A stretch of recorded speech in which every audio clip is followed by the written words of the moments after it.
Best varicose veins చికిత్సనే పొందండి. నొప్పి లేని చికిత్స కోసం సంప్రదించండి ఎబిస్ హాస్పిటల్.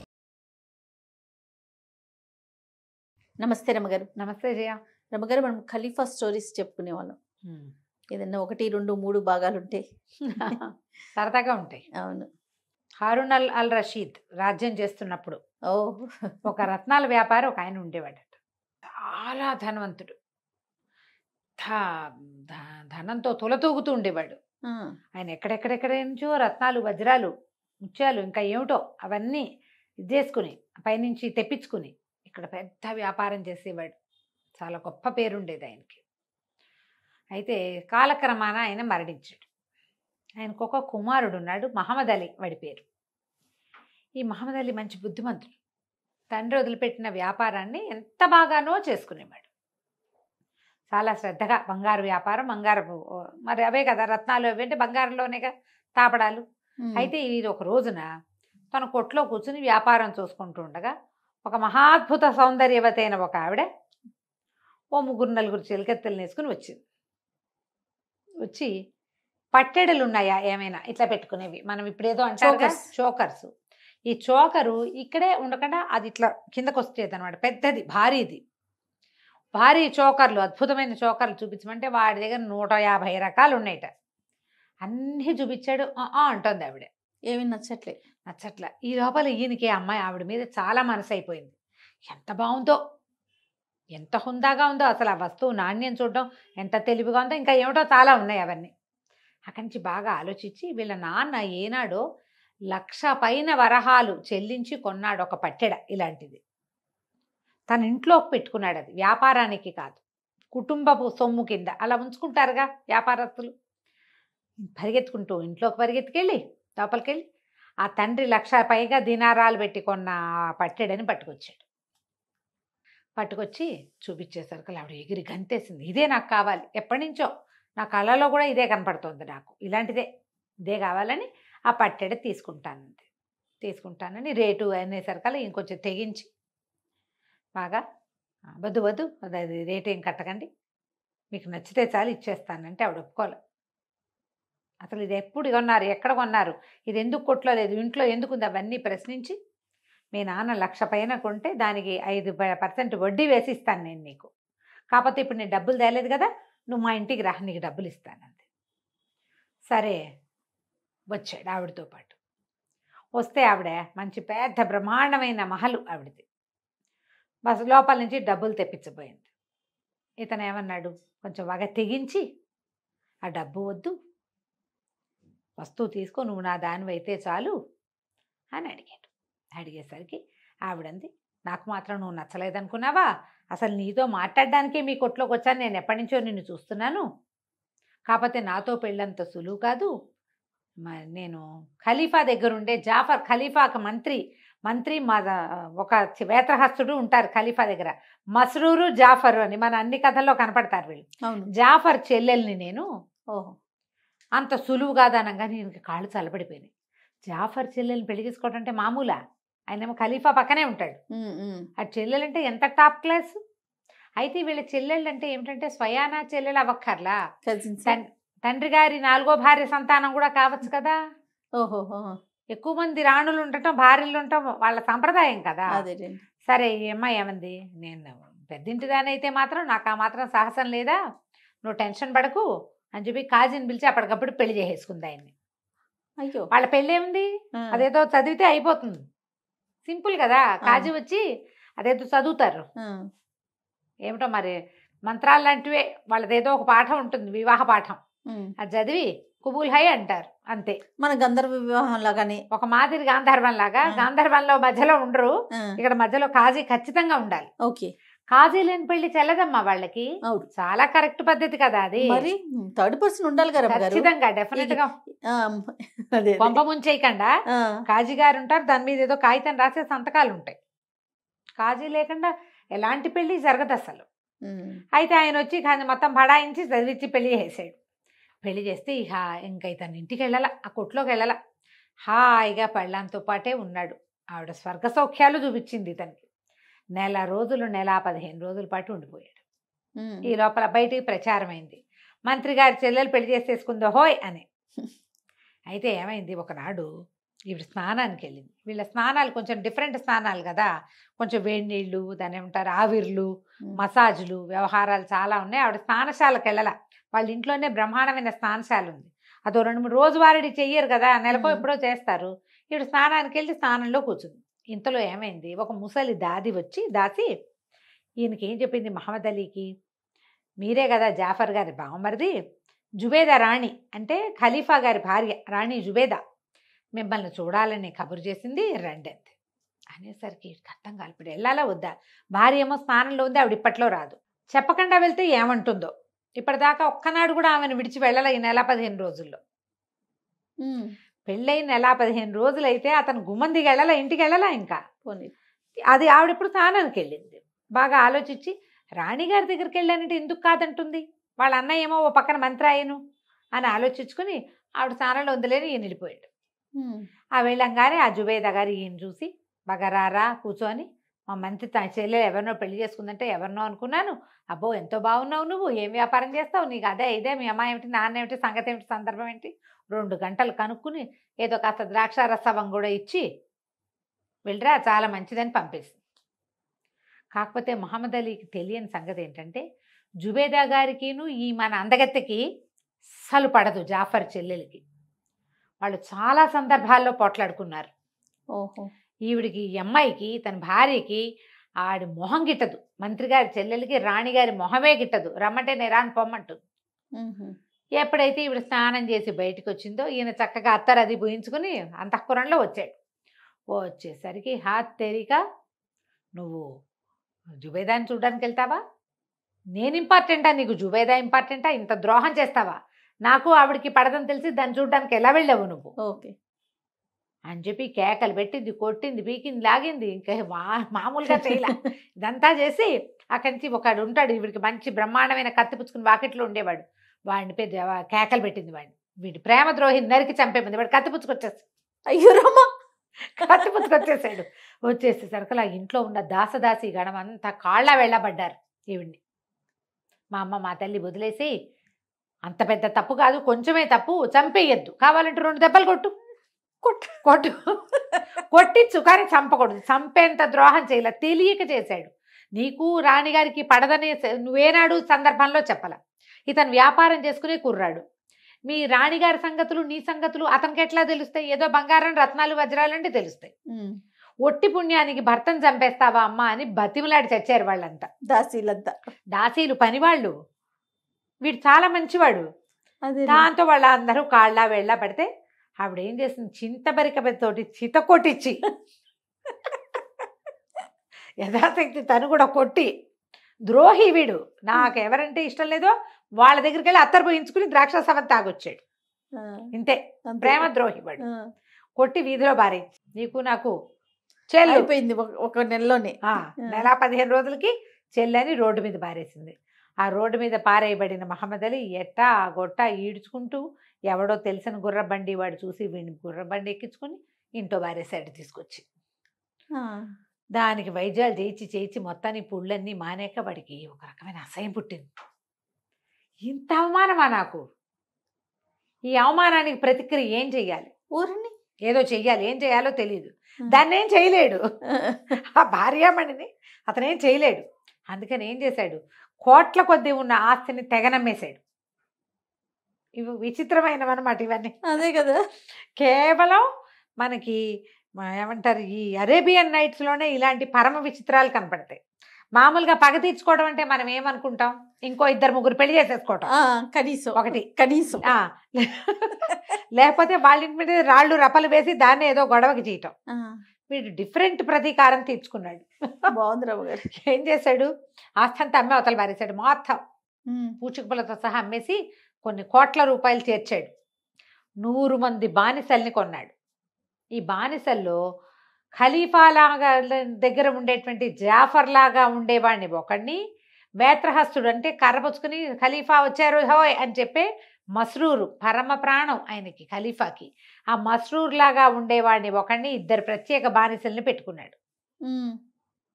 అక్కడి నుంచి ఏం చేసేవాడు, ప్రతి పౌర్ణమి నాటి రాత్రి వీడు ఖలీఫాలాగా బట్టలు ఖలీఫాలాగా వ్యవహారం అంతా ఏర్పరచుకుని ఈ 100 మంది బానిసలు వెంట రాగా ఆ మస్రూరు జాఫర్ లాగా ఉన్న వాళ్ళని కూడా వెంబడ పెట్టుకుని టిగ్రిస్ నది మీద నౌకాయానానికి వెళ్ళేవాడు. ఖలీఫాయే వచ్చాడు అనుకునే వాళ్ళందరూ. వాడు నేను ఒక అంటే ఖలీఫాకి నకలుగా జీవించి ఆ అవమాన భారాన్ని తగ్గించుకోవాలనుకున్నాడు. ఊరిని వాడి పాయింట్ చూడు. క్రమంగా ఈ బానిసలు చాలా గట్టిగా వీళ్ళు అంత బాగా డబ్బులు ఇస్తుంటే అటువైపు ఎవరైనా ఏంటి ఖలీఫా వెళ్తుంటే మీరు అడ్డం వస్తున్నారు అని ఖలీఫాయే వచ్చిన సినిమా వాళ్ళు ఇచ్చేవాడు. అట్లా కొన్ని పౌర్ణములు వెళ్ళాడు. వాళ్ళకి అలవాటు పడ్డారు జనమంతా ఈ టైంలో ఖలీఫా వెళ్తాడు అని. నిజానికి నిజం ఖలీఫా గారు ఒక పౌర్ణమి నాటి రాత్రి ఆయన నిద్ర పట్టక పెంద్రాళే చీకటి పడేసరికి విసుగ్గా ఉందని జాఫర్ని కేకేశాడు. కాసేపు అలా తిరుగుద్దాం పదా అని. వీళ్ళు ఏం చేశారు, ఇలా మామూలు వేషాలతో వెళ్ళకుండా ఖలీఫాకి ఎప్పుడు కూడా మారు వేషం వేసుకోవటం అలవాటు. ఒక వ్యాపారస్తుల వేషం వేసుకుని బయలుదేరారు. మస్రూరు, జాఫరు, ఖలీఫా ముగ్గురు బయలుదేరి వెళ్తుంటే ఈ నది మీద చూస్తే ఒక పెద్ద నౌక, దాని మీద అన్ని దివిటీలు ఏంటో గానా బజానా గందరగోళంగా ఉంది. అర్థం కాలేదు, ఎవడు వెళ్తున్నాడు ఈ టైంలో, ఎవరన్నా వస్తున్నారా మన ఊళ్ళోకి, అదేమిటి మనకేం వార్త గీత వచ్చినట్లేదే. మామూలుగా ఊళ్ళోకి ఎవరైనా పెద్ద వ్యాపారస్తులు వాళ్ళు వస్తుంటే ముందే వార్త రావాలి కదా, జాఫర్కైనా తెలియాలి కదా, రాజుగారి తెలీదు, మంత్రికైనా తెలియాలిగా. ఏమిట్రా అని నది దాకా వెళ్ళారు. అక్కడ జమాజట్టిలాగా నుంచున్న 3-4 బానిసలు ఖలీఫా వ్యవహారానికి వెళ్తుంటే ఏమిటి ఆయన షికారు వెళ్తుంటే ఇక్కడికి వచ్చి నుంచున్నారంటే పొండి అన్నారు. కాంతపోయారు. ఏమిటి ఖలీఫావా, మనం ఇక్కడే కదా ఉన్నాం, వీళ్ళు వెళ్ళేవాడెవడో వీళ్ళకి అర్థం కాల. ఆ వెళ్ళేవాడెవరో తెలుసుకోవడానికి వీళ్ళు బాగా ప్రయత్నం చేయటానికి ఏం చేశారు, ఇంకో పక్క నుంచి అక్కడికి వెళ్ళారు. అక్కడికి వెళ్ళాక వీళ్ళు ఏం తెలుసుకున్నారో మనం వచ్చే భాగంలో తెలుసుకుందాం. అబ్బా భలే ఉంది రమ్మగారు, ఇంట్రెస్టింగ్ గా ఉంది. నమస్తే అండి. నమస్తే నమస్తే రమ్మగారు. నమస్తే జయ. రమ్మగారు, ఖలీఫా స్టోరీ చెప్పుకుంటూ ఉన్నాము. ఖలీఫా, మస్రూరు, జాఫరు టిగ్రిస్ నది దగ్గరకు వచ్చారు. పడవ మీద ఏదో కోలాహలం కనపడుతోంది వీళ్ళకి. ఇక్కడికి ఎందుకు వచ్చారు, ఖలీఫా తిరుగుతాడని తెలీదా అన్నారు కొంతమంది. పడవ వాడిని ఒకడిని అడిగారు, పడవ తీసుకెళ్తావా అని. అప్పుడు వీళ్ళు చూశారు, ఆ పడవ తమ వైపు నుంచి వెళ్తుంటే ఒక చక్కటి బట్టలు ధరించిన ఒక యువకుడు. ఆ బట్టలు ఖలీఫా వేసుకునేలాంటి డ్రెస్సులే అవి. జనరల్గా రాజుగారు వేసుకునేలాంటి బట్టలు ఎవరు వేసుకోగలుగుతారు, క్యాష్ పార్టీలు. అంతేగా, ఆ ఊళ్ళో క్యాష్ పార్టీ అయినప్పటికీ ఖలీఫాని ఇమిటేట్ చేయరు. వీడు పై ఊరివాడా ఒక అనుమానం. అయితే ఈ ఖలీఫాకి ఇలాగా కనపడుతున్న ఈ కుర్రాడికి అటు ఇటుగా నిలబడ్డ వాళ్ళిద్దరూ, ఒకడు ఇంచుమించు జాఫర్ లాగా, రెండోవాడు అటు ఇటుగా మస్రూర్ లాగానే ఉన్నారు. పూర్తిగా అర్థమైంది వీళ్ళకి ఇదేదో ఏదో జరుగుతోందని తెలిసింది. ఆ పడవాడన్నాడు జాలిగా, బాబు ఖలీఫా మీ ఊరు వాళ్ళు కాదా నాయన, ఏ ఊరు నుంచి వచ్చారు, ప్రతి నెల ఖలీఫా ఊరేగింపు వెళ్తాడే ఆడ పడవలోను అన్న. ప్రతి నెలనా, నేను ఇప్పుడు వెళ్ళారు అనుకుంటున్నాడు ఖలీఫా గారు. వాళ్ళు చూసుకున్నారు, ఏదో జరుగుతోంది, తెలుసుకోవాలి. ఆ పడవ పెద్ద పడవ అంతా గానా బజానాలతో వెళ్తోంది. సరే ఇక్కడ కనపడ్డ పడవండి 10 దినారాలు ఇస్తాము, ఖలీఫా పడవని వెంబడించి తీసుకెళ్ళమన్నారు. నేను చాలా భయపడ్డాడు ముసలివాడు. ఊరు నాయనో కొంప మునిపోతుంటే ఏం భయం లేదు, స్పీడ్గా వెళ్ళొద్దు, నిదానంగా వాళ్ళు ఎటు వెళ్తున్నారో చూసి అటు తీసుకెళ్ళు, మమ్మల్ని వదిలే, నువ్వు మమ్మల్ని వెనక్కి తీసుకురా ఒక్కర్లా, వదిలేస్తే మేము వెళ్తామన్నారు. సరేనని పడవెక్కారు. ఆ పెద్ద పడవ పోతోంది ముందుకి. వాళ్ళు ఏం చేస్తారు, అట్లా టిగ్రిస్ నదిలో ముందుకెళ్ళి వెళ్ళి ఒక లంకకి పట్టిస్తారు ఆ పడవని. ఎక్కడో ఓ చోట వేస్తారనమాట. ఆ లంక మీద పెద్దగా విశాలంగా గుడారాలు అవి వేసుంటాయి. ఈ పడవలో ఉన్న జనం అంతా దిగుతారు. ఇక్కడ ఉన్న జనం ఎవరు, ఒకటి ఖలీఫా వేషధారిగా ఉన్న మహమ్మద్ అలీ, మస్రూర్ జాఫర్ వేషాల్లో ఉన్న 2 బానిసలు దిగుతారు. అక్కడి నుంచి గానా బజానా జనం అంతా దిగుతారు. అక్కడ చక్కగా వంటలు చేస్తారు, బ్రహ్మాండంగా వండుకుని తర్వాత గానా బజానా జరిగి తాగి తిని జరిగిన అవమానాన్ని మర్చిపోయే ప్రయత్నం చేస్తాడనమాట అబ్బాయి. సరే వీళ్ళు ఏం చేశారు, ఆ పడవ వాళ్ళు సెటిల్ అయిపోయి వీళ్ళంతా గుడారాలు వ్యవహారాలు అన్నీ అయ్యాక మన వాళ్ళు ముగ్గురు అసలు హీరోలు, రాజుగారు, మంత్రి, వేత్రహస్తుడు ముగ్గురు ఏం చేశారు, ఆ లంకకు ఒక్క అడుగు యువతలుగా దిగి తాపీగా మెల్లిగా అడుగులు వేసుకుంటూ అక్కడికి వెళ్ళారు. వెళ్ళేసరికల్లా వీళ్ళు అక్కడ విందు ఏదో మొదలుపెట్టారు. విందులోకి వెళ్ళిపోదాం అనుకున్నారు. అనుకునేసరికల్లా అక్కడ జమాజట్టీలాగా ఉన్న బానిసలు వాళ్ళు అటెంటివ్గా ఉన్నారు. ఎవరైనా వస్తే పట్టేసేందుకు సిద్ధంగా పట్టేసుకున్నారు. ఓ అత్తేరి మీరు ఇట్లా ఖలీఫా విందులోకి రాదలుచుకుంటారా, ఎవరు మీరు ఏమిటైనా కేకలు పెట్టారు. పెట్టేసరికల్లా వీళ్ళేమన్నారు, వ్యాపారస్తులము ఇక్కడ ఖలీఫా గొప్ప విందిస్తారని తెలిసి ఆ విందులో మేము కూడా భాగస్వాములు అవ్వడానికి వచ్చాం, ఆయనతో కలిసి విందు ఆరగించడానికి వచ్చామంటే వీళ్ళకి సహపంక్తి భోజనం పెట్టడం అనేది ఒక ఫ్యాన్సీగా ఉంటుంది. ఒకే పాత్రలోంచి తీసుకుని తినే విధానం కూడా కనపడుతుంది జయ. ఎవరో ఒకళ్ళు ఉండాలి తమతో పాటు భోజనానికి. పై ఊరి వ్యాపారస్తులకి భోజనం పెట్టే తినటం వ్రతంగా కూడా మనకి అరేబియన్ నైట్స్లో కనపడుతుంది. రోజు ఒక కొత్త వ్యక్తితో భోజనం చేయాలి. ఓకే ఆ ఊళ్ళోకి వచ్చిన వ్యక్తులు లాక్కుపోతారు వాళ్ళ ఇంటికి. ఇలాంటి వ్రతాలున్న రాజుల కథలు కూడా మనం చూస్తాం. అవును బ్రాహ్మణుల కథలు, రాజుల కథలు మనకి పాత కథల్లో కనపడతాయి. సరే ఏదో కోలాహలంగా ఉండేసరికల్లా ఏమిటని ఆయన కేకలు పెట్టాడు మహమ్మద్ అలీ. ఎవరో విందులోకి వస్తామంటున్నారు వ్యాపారస్తులు అంటే, రండి రండి ఏం పర్వాలేదు రమ్మన్నాడు. వీళ్ళు ముగ్గురు లోపలికి వెళ్ళారు. చూస్తే ఎంత ఘనమైన భోజనము, ఎంత అద్భుతంగా వేశారో గుడారం, ఒక డబ్బులు కాసులు కురిసిపోతున్నాయి అక్కడ. ఈ మహమ్మద్ అలీ లక్షణంగా ఉన్నాడు. వాడి బట్టలు ఎంత బాగున్నాయో, కిందేసిన బాలీసులు కూడా పట్టువి, ఎక్కడా కాంప్రమైజ్ కావటల్లా. వడ్డించిన ఆహారం చూసి ఆశ్చర్యపోయాడు ఖలీఫా. తంతినేలాంటిదే ఖరీదు. సరే మెల్లిగా భోజనం వాళ్ళు మొదలుపెట్టారు. తింటూ ఉంటే ఓ పక్క నుంచి గానా బజానా సాగుతోంది. ఒక అమ్మాయి ఎవరో పరమాద్భుతమైన విరహ కీర్తనలు పాడింది. వింటూ వింటూ ఆనందంతో తన్మయుడైపోయిన మహమ్మద్ అలీ లేచి నిలబడి బట్టలు చించేసుకున్నాడు. అయ్యో రామ విషాదంలో, దుఃఖంలో చేస్తారు కదా, బట్టలు చించి అంత ఖరీదైన బట్టలట చింపేస్తుంటే ఆశ్చర్యపోయారు వీళ్ళు. అయితే ఈ చింపేసే క్రమంలో వాడి వీపు మీద ఉన్న వాతలు చింతపరికి పెట్టి కొట్టించింది కదా, వీపు మీద వాతలన్నీ కనపడ్డాయి. వీళ్ళు ముగ్గురు మాట్లాడుకుంటున్నారు, ఏదో ఉంది రహస్యం. వీడు ఇంత ఖరీదైన గుడ్డలు వేసుకుని ఆ గుడ్డని బదబదాలుగా చింపేయగలిగిన వాడు ఒంటి మీద, ఇవేం వాతలు ఉంటామేంటి? వీడికి ఏదో చేదు అనుభవం ఉంది గ్యారంటీగా.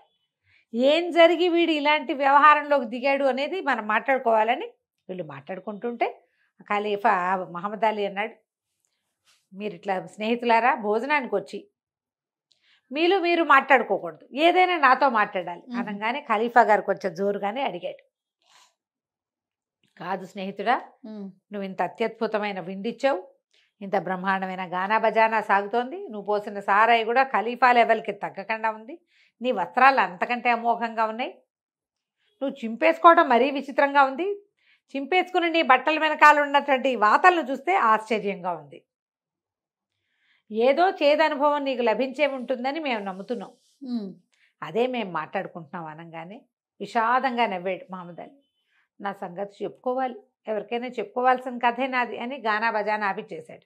మీరు వచ్చి నా దగ్గర కూర్చోండి అన్నాడు. కూర్చుంటే బ్రహ్మాండమైన వ్యాపారస్తుడిని, ఫలానా కొట్టు నాదేననగానే వీళ్ళు ఆశ్చర్యపోయారు. వీళ్ళకి తెలుసు రత్నాల వ్యాపారస్తుడు వీళ్ళ నాన్న, వీడు కుర్రాడు కాబట్టి వీళ్ళకి ప్రత్యేకంగా తెలియదు, కానీ అసలు రత్నాల వ్యాపారస్తుడి కుర్రవాడి తండ్రి మహమ్మద్ అలీ తండ్రి చాలా ప్రఖ్యాతి పొందినవాడు.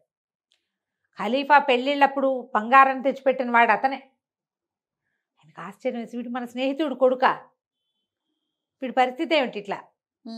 అప్పుడు నేను ఒక అమ్మాయిని ప్రాణప్రియంగా ప్రేమించాను, మా నాన్న కొన్న లక్షలాది వరహాల ఖరీదున్న బంగారు పట్టెడని ఆమెకే సమర్పించాను, ఆమెమో నన్ను పెళ్లి చేసుకుంది, నేను ఆమెతోటే గడిపాను. ఒకనాడు జుబేదారాణి కబురు చేస్తే రాణి అంటే ఆమె స్నానం నుంచి వచ్చేసరికి నేను కనపడకపోతే బాధపడతాను తెలుసు నాకు, కానీ రాణిగారి మాట కాదట్టమేలాగా, రాణి దగ్గరికి వెళ్ళానంటే సంతోషిస్తుంది అనుకున్నాను, ఆ రాణికి ఆవిడకి పడదు అనగానే జాఫర్కి అర్థమైంది ఇది మన చెల్లె అని.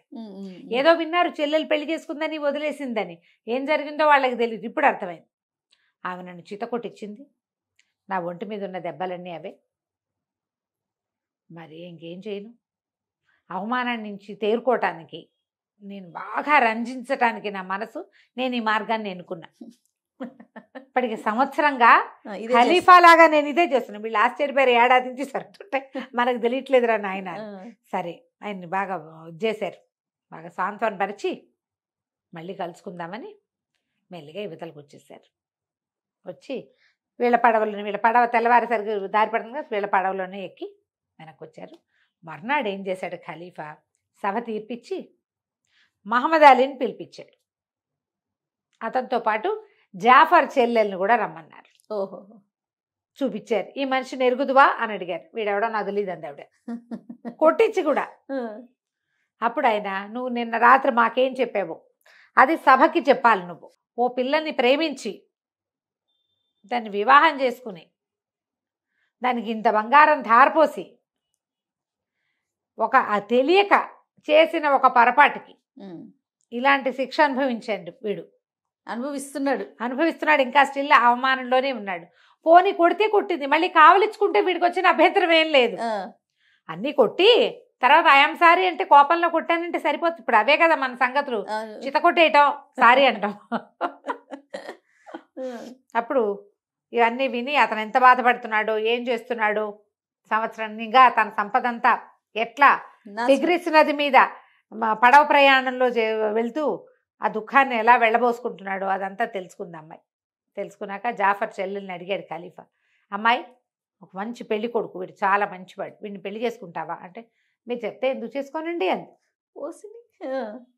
అనగానే వెంటనే నేను పిలిచి ఖాజీని పిలిచి జాఫర్ చెల్లెలకి మహమ్మద్ అలీకి పెళ్లి చేసేశారు. మళ్ళీ పెళ్లి చేసి మళ్ళా ఈ జాఫర్ చెల్లెలింటికి మహమ్మద్ అలీని పంపించారు. ఆ తర్వాత అతను బ్రహ్మాండంగా రత్నాల వ్యాపారం చేశాడు. రాజుగారితో చాలా క్లోజ్గా ఉండేవాడు. అప్పటిదాకా ఖలీఫా గారికి టిగ్రిస్ నది మీద పడవలో వెళ్ళటము, ఒక లంకలో గానా బజానా చేయటం ఆ ఊహ కూడా రాల. వీడికి వచ్చింది ఆ ఫ్యాన్సీ ఐడియా. ఆ తర్వాత ఆయన ప్రతి వెన్నెల రాత్రి టిగ్రిస్ నది మీద నౌకాయానానికి వెళ్ళి ఉట్టిగా పడవతో తిరగటం కాకుండా ఓ బ్రహ్మాండమైన లంకను సెటప్ చేసుకుని ఆడ చక్కగా గానా బజానా చేసుకుని తెల్లవార్లు వెన్నెట్లో గడిపి రావడాన్ని అలవాటు చేసుకున్నాడు. మహమ్మద్ అలీ ప్రతి ఆయన ట్రిప్పులోనూ, ఆయన ఖలీఫా గారి ప్రతి ట్రిప్పులోనూ మహమ్మద్ అలీ కూడా ఆయన వెనకాలే వెళ్ళేవాడు కథ కంచికి మనం ఇంటికి. బాగుంది రమ్మగారు. నమస్తే. నమస్తే.